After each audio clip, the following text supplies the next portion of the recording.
The fire is dying. The last pieces of wood crackle softly beneath a sky so cold it seems to swallow every sound.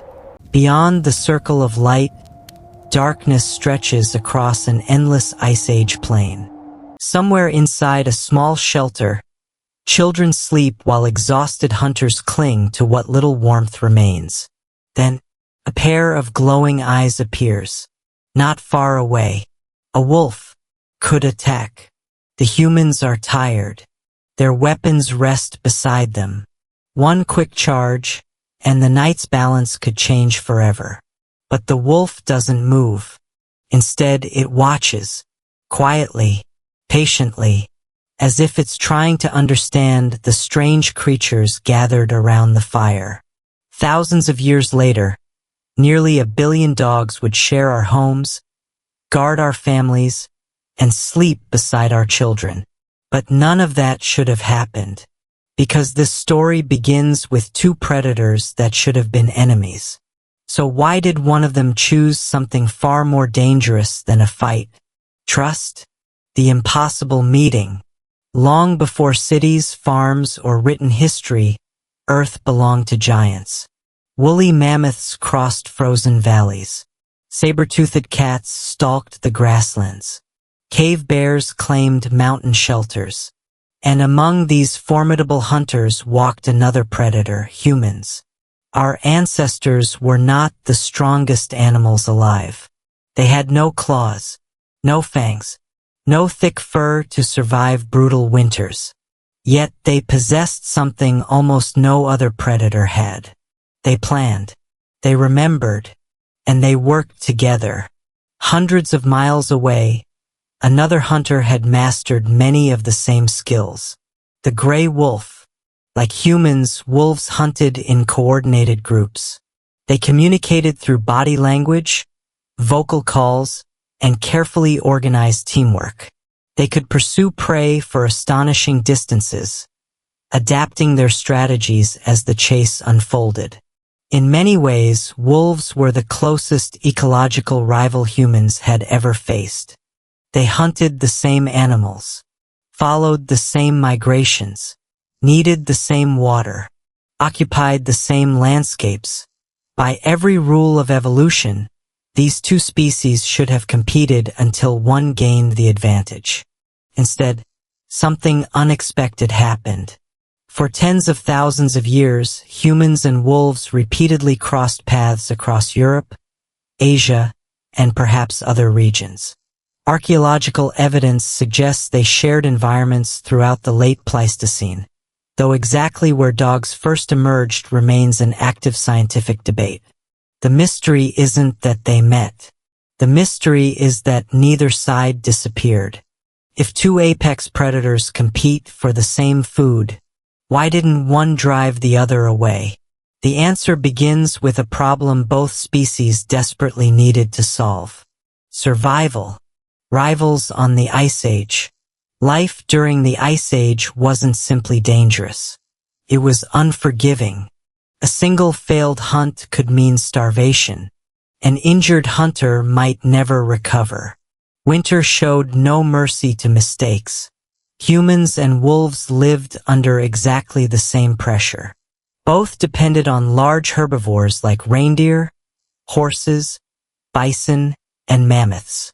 Both relied on endurance rather than explosive speed.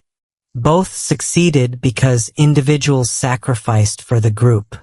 They were, in many respects, mirrors of one another. Imagine standing on a frozen hillside. Below you, a herd of reindeer begins to move. A human hunting party notices them. So does a wolf pack. Neither predator knows the other is watching. Both begin calculating. Who will strike first? Who will force the herd into panic? Who will eat? For generations, scenes like this may have played out across enormous Ice Age landscapes. Sometimes humans reached the prey first. Sometimes wolves did. Sometimes both arrived together. Competition was inevitable. Yet something strange separated humans from nearly every other predator on Earth. We left leftovers. After a successful hunt, humans often carried the richest cuts back to camp. Bones, scraps of meat, skin, and discarded remains accumulated around temporary settlements. To us, they were waste. To a hungry scavenger, they were opportunity. This is where the traditional story usually begins. Humans saw wolf pups, captured them, raised them, turned wolves into dogs. It's a simple explanation. It's also probably incomplete.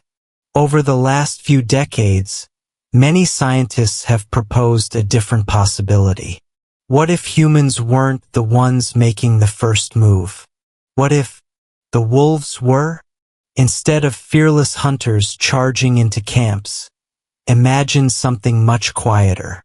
One unusually curious wolf lingers just beyond the edge of the firelight. Not close enough to provoke a spear. Not far enough to lose the scent of food. Night after night it returns, keeping its distance, watching, learning. Most wolves would have fled. Some would have attacked. But a very small number behaved differently. And that difference may have changed the future of both species. Because evolution doesn't reward bravery. It rewards whatever helps you survive long enough to leave offspring. For those rare wolves, curiosity may have been worth more than aggression. The friendliest wolves gained access to reliable food without risking dangerous hunts. They burned fewer calories, survived harsh winters more often, raised more pups. Generation after generation, natural selection quietly favored the wolves least afraid of humans. No one planned it. No one noticed it. There were no collars, no training, no domestication in the way we imagine it today. Only thousands of tiny decisions made by animals trying to stay alive. But those wolves weren't the only ones changing. While they learned to tolerate humans, humans were beginning to notice something remarkable waiting just beyond the glow of the campfire. And that discovery would transform not only wolves, but humanity itself.